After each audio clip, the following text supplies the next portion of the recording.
மாற்று அரசியலுக்கு நீங்க என்ன பண்ணீங்க? எதுவுமே இல்ல, குறை சொல்றீங்க. அப்புறம் அங்க போயிட்டு ஒரு காமெடி ஒண்ணு பண்றாரு. அங்க இருக்கிறவங்க அங்க சொல்லிட்டு இருப்பாங்க போல, இங்க பாருங்க, இந்த இடத்துல வந்து அரியலூர், இங்க வந்து ஒரு அமைச்சர் ஒருத்தர் இருக்கிறாரு, அவர் வந்து அவரை பத்தி நீங்க எதனா பேசுங்க அப்படின்னு சொல்லிட்டு சொல்லிடுறாரு. உடனே அவர் சொல்றாரு, இங்க அரியலூர் மாவட்டத்துல டிரான்ஸ்போர்ட் மினிஸ்டர் இருக்கிறாரு, ஆனா பாத்தீங்கன்னா இங்க பஸ் சரியாவே ஓடல. என்ன ப்ரூஃப், என்ன ஆதாரம் வச்சு சொல்றீங்க இங்க பஸ் சரியா ஓடலன்னு? போய் அரியலூர் மக்கள்கிட்ட போய் கேளுங்க.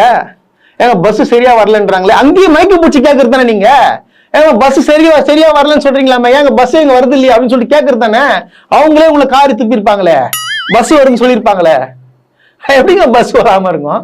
அதாவது போக்குவரத்து துறையில மாணவர்களுக்கும் பாத்தீங்கன்னா பெண்களுக்கும் பொதுமக்களுக்கும் தொடர்ந்து வந்து பல பஸ்ஸுகளை வந்து இயக்கிட்டு இருக்கிறாங்க. எந்த பற்றாக்குறை வந்துச்சா சோசியல் மீடியால வந்து போடுறாங்களா, இந்த பஸ்ல பிரச்சனை இருக்கு, இந்த சைட்ல பஸ் வரல அப்படின்னு சொல்லிட்டு சோசியல் மீடியால வீடியோ வரும். உடனடியா அந்த துறையை சார்ந்த அமைச்சர் திரு சிவசங்கர் அவர்கள் வந்து உடனே நடவடிக்கை எடுக்கிறாருங்க. சும்மா கிடையாது. ஒரு முந்தானத்து வெறும் மாணவர்களுக்காக பஸ், எந்த ஊர்ல இந்த மாதிரி இருக்கா, கவர்மெண்ட் பஸ் மாணவர்களுக்காக மட்டும்தான் இயங்குது.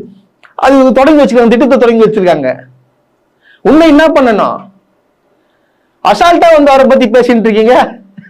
சும்மா எதனா ஒன்று பேசணும்னா பேசக்கூடாது, வித் டேட்டா ரிப்போர்ட்டோட பேசணும்.